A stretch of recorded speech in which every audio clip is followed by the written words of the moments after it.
अस्सलामुअलैकुम, मैं हूं फिदा मोहम्मद खान। एक और नई वीडियो के साथ आप लोगों की खिदमत में हाजिर हैं। दोस्तों, आज 9 सितंबर 2023 है। आज हमारे इस चैनल को पूरे 5 साल मुकम्मल हो चुके हैं। इस 5 साल के अंदर हमने काफ़ी सारे हीरे आप लोगों के लिए ढूंढ के रखे हैं और हमारी कोशिश ये है उन तमाम हीरो को एक एक करके आप लोगों से मिलवाने की कोशिश है। उनके पास जितनी नॉलेज है, हमारी कोशिश ये होगी जो आप लोग हमसे क्वेश्चन करते हैं वो क्वेश्चन हम उनसे करें, ताकि जो उनके आंसर हो उनसे आप लोग सीख सकें। तो आज इस 5 साल कंप्लीट होने की खुशी में अपने इस सिलसिले को हम शुरू कर रहे हैं। ये हम एक पॉडकास्ट का सिलसिला शुरू कर रहे हैं। इसमें मुख्तलिफ लोगों से हमने आपको मिलवाना है, उन लोगों से कि जिनको हम जानते हैं ऑनलाइन सिलसिले के थ्रू, और हम देख रहे हैं कि ये बहुत अच्छे से काम कर रहे हैं या इनको काफ़ी शौक है स्टॉक एक्सचेंज के बारे में, या उनके पास काफ़ी ज़्यादा मालूमात है। तो ऐसे लोगों को हम आप लोगों से मिलाने वाले हैं, अपने चैनल के व्यूवर से मिलाने वाले हैं। तो आज के जो हमारे पहले जो गेस्ट हैं वो हमारे साथ हैं शाह साहब। मैं प्यार से इनको शाह साहब कहता हूं। अपना खुद ये इंट्रो कराएंगे आपको एक छोटा सा, और उसके बाद जो है हम इसको आगे लेके चलेंगे। तो शाह साहब, वेलकम है। सबसे पहले तो अस्सलाम वालेकुम, वेलकम है हमारे इस वीडियो के अंदर आपका। तो आज जो है हमने आपके साथ वीडियो बनाने का सोचा है, ताकि आपके पास जितनी भी हमने देखा है कि आप माशाल्लाह बहुत ज़बरदस्त काम करते हैं, काफ़ी कमाल की नॉलेज है आपके पास। हम चाहते हैं कि वो आपके पास जितनी भी चीज़ें हैं वो इन जनरल ऑडियंस को भी पता चल सके। तो वेलकम है हमारी आज की वीडियो के अंदर आपका। वालेकुम सलाम फिदा भाई, बहुत शुक्रिया आपने मौका दिया। मैं तो आपका शागिर्द हूँ। काम तो शायद मैं पिछले 3 साल से कर रहा था, बल्कि उससे भी पहले। लेकिन जो मज़ा काम सीख के करने का आता है वो तुक्के लगाने से, जो मैं इसको ये समझता हूँ कि जब मैंने आपसे मतलब जब मैंने ये टेक्निकल्स नहीं सीखे थे या मैंने इसको काम को समझ के करने का फैसला नहीं किया था, उससे पहले मैं सिर्फ तुक्के लगा रहा था। फंडामेंटल्स देखे, उसको देखा कि ये बड़ी स्ट्रांग कंपनी है, अच्छा इसका डिविडेंड पे बड़ा अच्छा आ रहा है, उसके शेयर्स ले लिए। अब ये नहीं पता कि किस जगह पे लिए, क्यों लिए, कैसे लिए। वो जब मैंने ये काम सीखा और इसको बकायदा उसको अप्लाई करना शुरू किया, तो फिर अंदाजा आया कि शेयर को किस टाइम पे खरीदना चाहिए, कब इसको बेच देना चाहिए।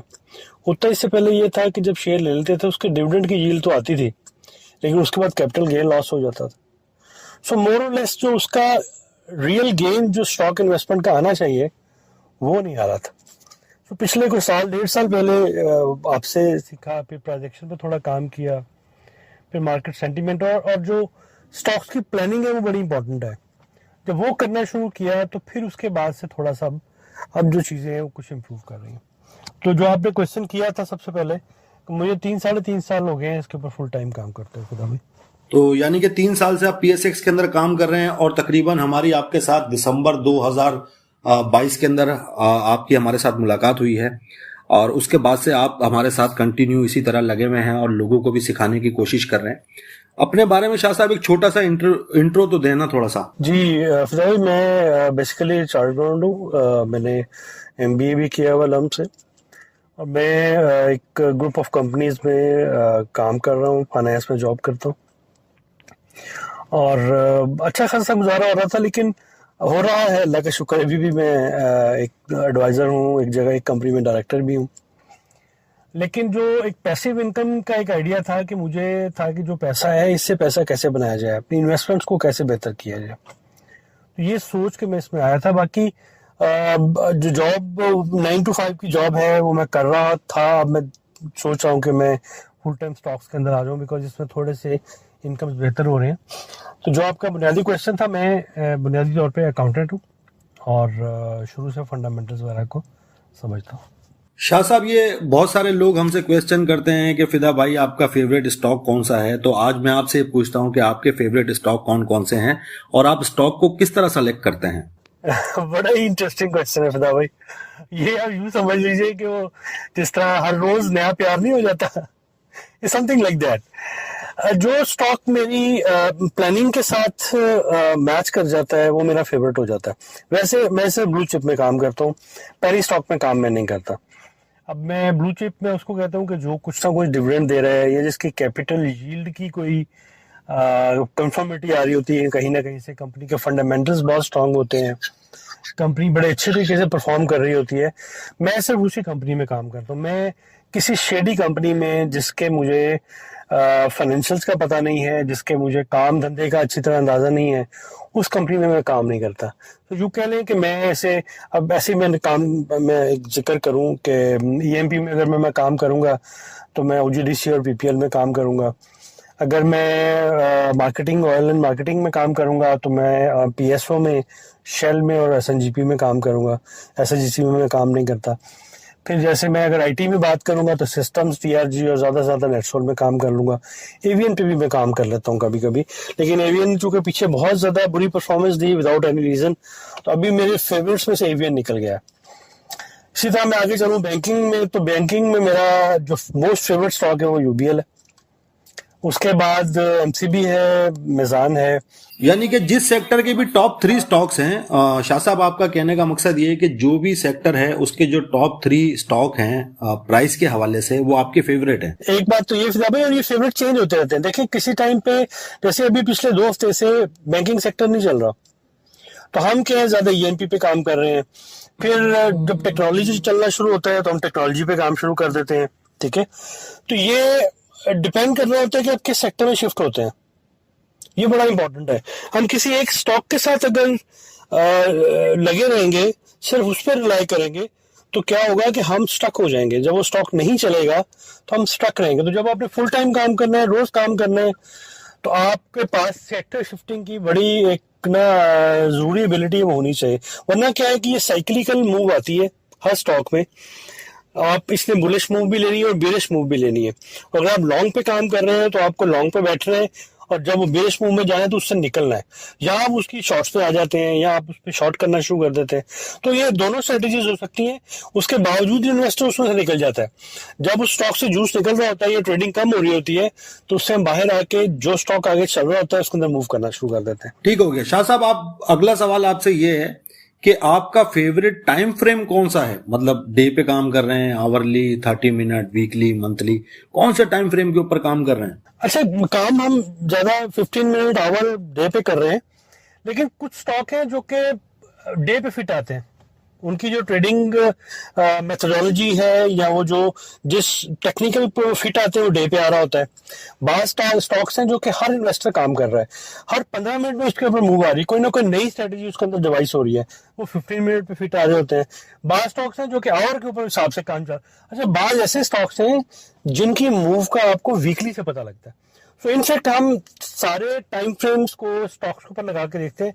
अब तो खैर बहुत सारे स्टॉक्स के टाइम फ्रेम का हमें अंदाजा हो गया है कि ये वाला जो स्टॉक है ये वीकली सही मूव कर रहा है, तो हम उसको वीकली देखते हैं। और खास तौर पे जब हमने मार्केट की मूव के साथ कंपैटिबिलिटी चेक कर रहे होते हैं, तो फिर लॉन्ग टर्म जो जैसे डे है और वीकली है, इसके ऊपर हम ज्यादा रिलाई कर रहे होते हैं। जब आपने डे ट्रेड के अंदर जाना है तो फिर हम आवरली, 15 मिनट, 5 मिनट, इस तरह के जो शॉर्टर टाइम फ्रेम्स हैं, जब डिसीजन हमने डे के इंट्राडे में लेना होता है कि आज हमने क्या करना है, अब हमने क्या करना है, तो फिर हम शॉर्टर जो टाइम फ्रेम के जो टेक्निकल्स हैं, जैसे कि 5 मिनट्स है, 15 मिनट्स है या आवर है, उसके ऊपर जाके हम देख रहे होते हैं। तो ये डिपेंड कर रहे होते हैं कि मैं आज वीकेंड पे बैठा हूं तो मैं डे वीक को भी साथ चेक कर रहा होता हूँ कि ये स्टॉक की आगे ट्रेंड लाइंस क्या बन रही है, इसके क्या इंडिकेटर आ रहे हैं।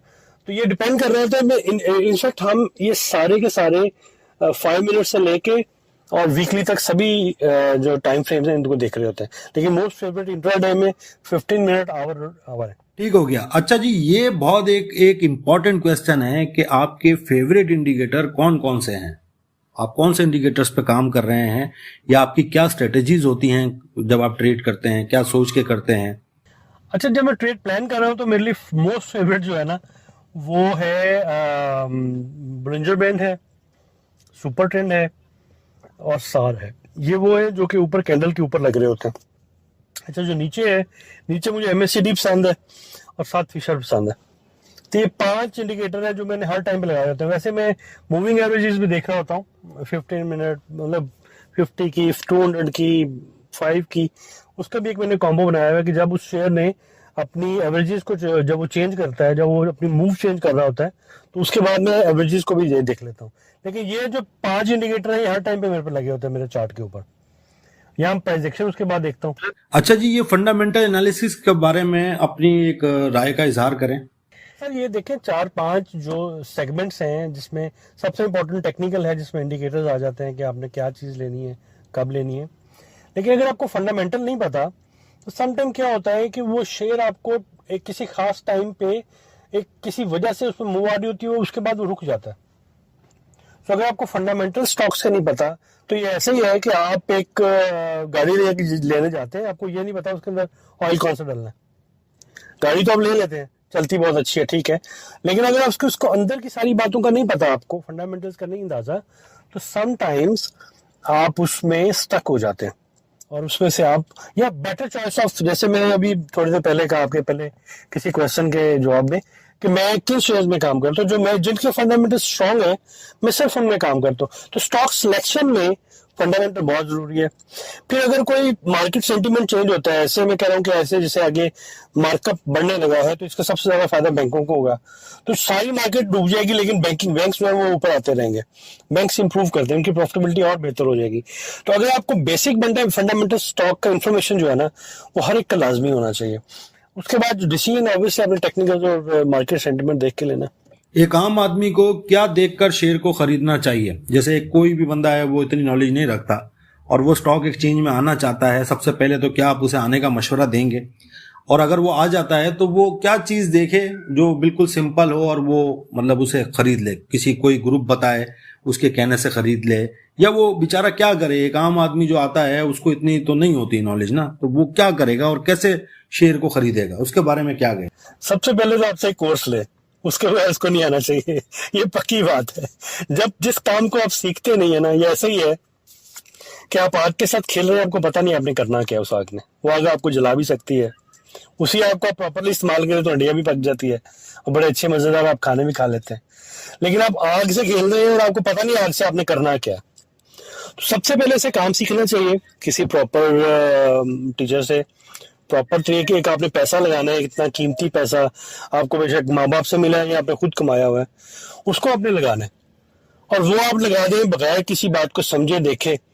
तो मेरा तो ख्याल है पहले काम को सीखना चाहिए, किसी न किसी अच्छे टीचर को लेके, जैसे आप सिखा रहे हैं और भी लोग सिखा रहे हैं, उनसे काम को सीखना चाहिए और उसके बाद उसको स्टॉक मार्केट बनाना चाहिए। ऐसे ही अंधों की तरह आके मैंने कहा जी, तालीम साहब ने कहा जी उनको यूबीएल बड़ा पसंद है, ले लिया, अच्छा अभी वो 150 का फर्ज करें, वो कल को 140 का हो गया, मुझे भी गालियां निकालेगा, अपने आप को भी निकालेगा और ऐसा मुतनफर होगा स्टॉक एक्सचेंज से कि ये तो है ही बहुत ही बुरी चीज जनाब। अब टाइम था वहां शॉर्ट करने का 150 पे, उसने लॉन्ग कर लिया, उसने उठा के बैठ गया। अब जिसको पता है शॉर्ट करना है, उसने तो 10 रुपए कमा लिया 150 से 140 पे आने पे, और वो बेचारा लेके बैठा हुआ। सो ये जब तक कोई काम नहीं सीखेगा, मेरा मशवरा ये है कि उसको अपना पैसा इन्वेस्ट नहीं करना चाहिए। ये 3,000, 5,000, 10,000, 50,000 जब तक वो नहीं लगाएगा अपने ऊपर सीखने के लिए, मेरा मशवरा सर उसको ये है कि वो इस काम में ना आए। मैं आया था, बड़ी मुश्किल से सर्वाइव किया, अपनी सारी एजुकेशन टेक्निकल बैकग्राउंड के बावजूद मैं वो प्रॉफिट नहीं कमा रहा था जो अभी कुछ बेहतर है। सो पहले काम सीखना चाहिए फिदा भाई, और फिर इन्वेस्टमेंट करनी चाहिए। अपने इमोशंस को कैसे कंट्रोल करते हैं? ये बहुत एक पेचीदा सवाल है। बहुत मुश्किल है। अभी भी अगर मैं 10 फैसले करता हूँ तो उसमें से 7 फैसले मेरे इमोशंस के बगैर हो जाते हैं, 3 फिर भी हो जाते हैं। अभी मैं एक मिसाल दूंगा कि जी कल हम एक पूरा हम क्या करते हैं इसको, ऐसे चले मैं आपके क्वेश्चन का आंसर दे दूं फिर मैं उस पर आता हूँ। इमोशन जब तक आप अपनी वर्किंग नहीं करेंगे स्टॉक्स के ऊपर, आप इमोशंस को कंट्रोल नहीं कर सकते। इमोशंस जो भी कहें, जो इंडिकेटर्स कह रहे हैं, जो प्रोजेक्शन कह रही है, जो मार्केट सेंटीमेंट कह रहा है, उसके मुताबिक फैसले करने चाहिए और इसकी प्री हैंड आपको वर्किंग करनी चाहिए कि मैंने फर्ज करें इस जगह पे अगर इसकी बेल बन रही है स्टॉक की, ये बेल के करीब आएगा तो मैंने यहाँ से इसकी बाइंग शुरू कर देनी है। अगर ये अपर कर्व के ऊपर है, यहाँ सेल बनती है तो सेल कर देना चाहिए, ठीक है। फिर अगर वो ब्रेकआउट देता है दोबारा बाइंग कर लें। लेकिन अगर आप बैठे रहेंगे और वहां से रेजिस्ट होगा, आपके सारे प्रॉफिट लॉस हो जाएगा या हो सकता है आपको लॉस हो जाए। सो जब तक आप प्रॉपर वर्किंग नहीं करेंगे, प्लानिंग नहीं करेंगे, स्टॉक प्लानिंग नहीं करेंगे, आप इमोशंस में रहेंगे। अगर आप लॉन्ग के इमोशंस में हैं, आप समझेंगे मार्केट बुलिश ही बहुत है जनाब। अब तो सारी न्यूज भी आपको बुलिश वाली आनी शुरू हो जाएंगी, लोग भी सारे आपसे जो बात करेंगे उसमें से बुलिश सेंस निकाल रहे होंगे। अगर आप किसी वजह से नाराज हैं या आपको लग रहा है कि मार्केट बेरिश है, सेंटीमेंट आपके ऊपर यह आएगा कि जो आप मार्केट बेरिश है, तो अब हर चीज को ना अपने रेड एंगल से देख रहे होंगे। सो इमोशंस को आप स्वाय वर्किंग के, अपनी प्रॉपर स्टॉक प्लानिंग के कंट्रोल नहीं कर सकते। और ये मैं बताऊं, मुझे से 3 साढ़े 3 साल हो गए हैं, बड़े बड़े सीनियर्स को भी मिल रहे हैं, वो भी यही कहते हैं, अच्छा यार कभी कभी ऐसे ही ना बस इमोशन आ जाता है, बंदा ना किसी की सुनी सुनाई बात पे भी अमल कर लेता। सो इमोशंस को कंट्रोल करना बड़ा मुश्किल है, लेकिन जब तक आप ये कंट्रोल नहीं करेंगे आप स्टॉक मार्केट में सक्सेसफुल नहीं हो सकते। आपको अपनी प्रॉपर प्लानिंग करनी चाहिए, कहाँ मैंने कोई चीज़ लेनी है, कहाँ मैंने चीज़ से एग्जिट लेना है, कहाँ मैंने शॉर्ट करना है, कहाँ मैंने लॉन्ग करना है, कहाँ मैंने मार्केट से बाहर रहना है। नहीं समझ आ रही मार्केट, कभी ऊपर जाती है फिर नीचे आ जाती है, ऊपर जाती है नीचे आ जाती है, तो भाई क्यों उंगली देनी है चलती हुई चीज में, उंगली कट जाएगी। बाहर बैठे आराम से। जब आपको चीजों की समझ आए technically on the paper, technically on the computer, फिर आपने एंट्री लेनी है किसी भी तरफ ले, लॉन्ग ले शॉर्ट ले, that is your working actually. Emotions पे काम नहीं करना चाहिए, और जब तक आप प्लानिंग प्रॉपर नहीं करेंगे इमोशंस आपको धोखा देते रहेंगे। जी बिल्कुल, आप कुछ और भी बता रहे थे ना साथ में उसके, कि अभी हाल में कुछ वो आप बता रहे थे कि मैं बाद में बताऊंगा, पहले क्वेश्चन का आंसर करता हूं, वो भी बीच में ऐड करूंगा, इंटरेस्टिंग हो जाएगा। कल वो एक खास शेयर का मैं नाम लिए बगैर कहूंगा कि मैंने ना उसमें एक मतलब वो अपना रजिस्ट हो रहा था अपने रजिस्टिंग पॉइंट से, अब वो 40 पैसे मेरा ख्याल था नीचे आ जाएगा। अच्छा, मुझे ऐसे ही एक डिफरेंट लोग हैं, दोस्त हैं, उसका मुझे मैसेज आ गया कि यहाँ इसमें तो यूएई का इन्वेस्टर आ गया है, उसने ये कह दिया वो कह दिया है, तो इसको तो उठा ले यार जल्दी से, तूने क्यों इसको। मैंने कॉल दे दी कि इसको ना बेच दे, रेजिस्टिंग पॉइंट है, यहाँ से अब निकलना चाहिए, हमारा प्रॉफिट टारगेट पूरा हो गया, अब हमने इससे एग्जिट लेना है। अच्छा, उसका आगे नहीं यार, अच्छा मैंने क्या किया, मैंने उसको रिवर्स किया, अपने वर्किंग को सारी को साइड पे किया। मैं कहा यार ये बंदा बड़ा रिलायबल है, सही कह रहा है, और मैंने ना उसकी जो कॉल दी हुई थी उसको काटने की और बाहर निकलने की, प्रॉफिट बुक करने की, मैंने वो कैंसिल की। मैं कहा नहीं हम बैठेंगे अभी और उसको देख। अच्छा, वहीं से वो शेयर गिरा फिजा भाई, और ₹1.5 नीचे आके बंद हुआ। हमने 50 पैसे का उसमें प्रॉफिट रखा हुआ था, बजाय वो प्रॉफिट आने के ₹1 का लॉस करके बैठे हुए, उम्मीद है कि वो ऊपर चले जाएगा। लेकिन इमोशन जो है आपकी, वो जो फीलिंग्स है वो कहे सुने में भी आप आ जाते हैं। ये अपनी जब आप वर्किंग से जब भी डेविएट होंगे आप मार खाएंगे, और आपका जो अपना कॉन्फिडेंस है वर्किंग के ऊपर वो कम से कम होता जाएगा। तो आप जितना ज्यादा अपनी वर्किंग पे कंसंट्रेट करेंगे इमोशन से बाहर रह के, और जो जो आप इंफॉर्मेशन आपके पास आती है उसको प्लग इन करें, किस इंफॉर्मेशन से क्या रिजल्ट निकलेगा, तो आप सक्सेसफुल हो सकते हैं। खाली इमोशंस पे अगर आप काम करेंगे तो सिर्फ मार पड़नी है और कुछ भी नहीं होगा। अच्छा शाह साहब, ये जो आप वर्किंग करते हैं इसके लिए कौन सी वेबसाइट इस्तेमाल करते हैं या कौन सा प्लेटफॉर्म इस्तेमाल करते हैं? ज्यादा एक तो एक्सेल के ऊपर मैं अपने सारे स्टॉक्स को लिख के जिनमें काम कर रहे हैं, से हमने 15 से 20 स्टॉक रखे हुए हैं जिनके ऊपर हम काम करते हैं, उसमें से भी एक्टिवली चंद पे काम करते हैं। लेकिन 15 से 20 स्टॉक्स का हमने एक हॉराइजन बनाया हुआ है, जैसे मैं 3 स्टॉक बता रहा था ना, हर सेगमेंट की हमने रखे हुए हैं, तो हमने 15 से 20 स्टॉक रखे हैं जिसमें हम काम करते हैं। उसके हमें चाल का भी पता है कि ये कब चलेगा, कब ये बैठेगा, कब उठेगा। अब उसके अंदर से हम जो इसके टेक्निकल्स के लिए हम SCS की साइट बहुत अच्छी है, फंडामेंटल की भी इसमें बहुत अच्छी इंफॉर्मेशन है, इन्वेस्टिफाई को भी देखते हैं आजकल, वो survaya.com भी बहुत अच्छी इंफॉर्मेशन दे रहा है। तो ये 2-3 वेबसाइट्स हैं, इनको देखते हैं टेक्निकल्स के लिए। फिर उसका जो चार्ट है ब्रोकर का वो भी यूज़ कर लेता हूँ मैं। अगर SCS का चार्ट ना चल रहा हो और वो अगर वो टाइम लैग उसके अंदर आ रहा हो तो फिर ब्रोकर के चार्ट्स हैं वो भी हम यूज़ करते हैं।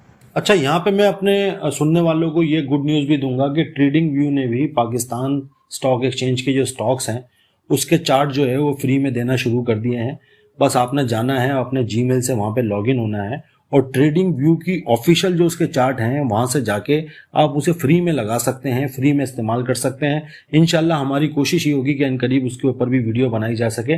पहले ट्रेडिंग व्यू जो था वो इन ब्रोकरेज फर्म्स को या बड़ी बड़ी जो कंपनीज थी उनको देता था, लेकिन अब ट्रेडिंग व्यू जो है वो आम लोगों के लिए भी उसने उसे फ्री कर दिया, खासतौर पर पाकिस्तान में रहने वालों के लिए। वो वहां से चार्ट फ्री में मिल रहा है और एडवांस चार्ट मिल रहा है, सिर्फ एक जीमेल के थ्रू आपको वो मिल जाता है, आप उसके अंदर अपनी वर्किंग कर सकते हैं। अच्छा शाह साहब, सबसे आखिर में हम आपसे ये पूछेंगे कि ये जो हमारा प्लेटफॉर्म है बाबाजी ट्रेडिंग स्कूल के नाम से, इसका यूट्यूब चैनल भी है, फेसबुक का पेज भी है और तकरीबन 2020 से हमने ये क्लासेस का सिलसिला भी शुरू किया है। चैनल तो हमने 2018 में बनाया, लेकिन जब 2020 तक हम पहुंचे तो कई साथियों ने हमें कहा कि जी हमें इस तरह का सिलसिला शुरू करना चाहिए। तो 2020 से हम ये क्लासेस दे रहे हैं और कंटिन्यू 2023 हो गई है। और ये ओवरऑल जो हमारा प्लेटफॉर्म है इसके बारे में आप क्या नजरिया रखते हैं या क्या सोचते हैं, क्या बताना चाहेंगे लोगों को इसके बारे में? बहुत ही खूबसूरत आइडिया फिदा भाई, आपको बहुत अच्छी ट्रेड आती है, आप इससे कहीं ज़्यादा पैसे मेरे ख्याल ट्रेड के ज़रिए, इन्वेस्टमेंट के ज़रिए कमा सकते हैं। बहुत सारे मेरे इन्वेस्टर हैं जो कि मेरी तरह के, जो आपको पैसे देते हैं और आप उनके भी आप पे काम करके भी पैसा कमा सकते हैं।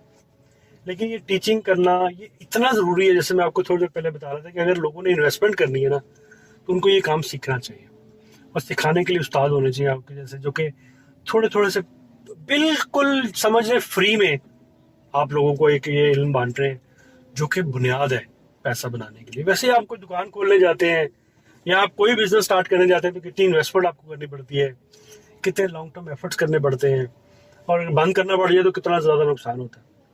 तो वही लोग अगर आपके पास आते हैं, आप उनको काम सिखाते हैं, वो ये काम करते हैं, उससे पैसा कमाते हैं, तो ये बड़ी ही नेकी का काम आप कर रहे हैं। इसमें जितना ज़्यादा आप कोशिश करें, मेरे जैसे लोगों को जो कि नालायक से हैं उनको भी साथ शामिल करें, हम सब मिलके लोगों की एजुकेशन करें। ये आप बहुत अच्छा काम कर रहे हैं, उसमें जितने ज़्यादा आप एफर्ट डाल सकते हैं उतने ज़्यादा डालें, जितना बड़ा प्लेटफॉर्म बना सकते हैं उतनी ज़्यादा कोशिश करें। बहुत अच्छा काम कर रहे हैं, इस आप काम को ज़्यादा से ज़्यादा बढ़ाएं, अल्लाह आपको और अजर दे, और आप ज़्यादा से ज़्यादा इसके अंदर काम करें ताकि लोग काम सीखें और फिर करें। ऐसे ही आके इन्वेस्टमेंट शुरू कर देने से नुकसान होता है लोगों का, और ना सिर्फ पैसे का नुकसान होता है, उनके जज्बात भी हर्ट होते हैं। वो फिर ये कहते हैं यार ये चोर बैठे हुए यहाँ पे, ठग बैठे हुए हैं, ऐसे लोग हमें लूटने के लिए बैठे। हालांकि ऐसी बात ही नहीं है, आपको काम ही नहीं आता, आपको ड्राइविंग नहीं आती, आपने ड्राइविंग क्यों स्टार्ट कर दी? तो लोगों को काम सिखाने के लिए एक प्लेटफॉर्म चाहिए, आपका प्लेटफॉर्म बहुत अच्छा है और इसमें आप ज़्यादा से ज़्यादा टाइम दें, आप दे भी रहे हैं बहुत ज़्यादा, और ज़्यादा दें, इससे ज़्यादा लोगों की खिदमत करें, अल्लाह आपको अजर दे और बहुत ज़्यादा कामयाबी दे। दोस्तों, हमारे जो व्यूवर्स हैं उम्मीद करेंगे कि उनको हमारा ये आज का जो सेशन है या ये जो आज की हमारी वीडियो है ये पसंद आई होगी। हमने अपनी पूरी ईमानदारी से और तकरीबन ये 5 साल आप लोगों के साथ गुजारे। हर लम्हे हमारी यही कोशिश रही है कि अपने तरफ से लोगों को कुछ ना कुछ सिखाया जा सके। इसी सिलसिले के अंदर शाह साहब भी हमारे साथ हैं और मैं तमाम अपने व्यूवर्स की तरफ से इनका शुक्रिया अदा करूंगा और उम्मीद करूंगा मेरे व्यूवर्स को भी मेरी ये कोशिश पसंद आई होगी। पसंद आई हो तो इस वीडियो को लाइक कीजिएगा, इस वीडियो के कमेंट में कमेंट लाजमी कीजिएगा, अपने उन दोस्तों के साथ शेयर कीजिएगा जो स्टॉक एक्सचेंज के बारे में दिलचस्पी रखते हैं या इसको जानना चाहते हैं। ये वीडियो उनके काफ़ी काम आ सकती है क्योंकि ये वो सवाल हैं जो एक बिगिनर्स के जहन में होते हैं, वो हमने आज शाह साहब से किए हैं आप तमाम दोस्तों के लिए। तो लाइक और शेयर लाजमी कीजिएगा इस वीडियो को। अपना बहुत सारा ख्याल रखिएगा, हमें अपनी दुआओं में याद रखिएगा। अल्लाह हाफिज।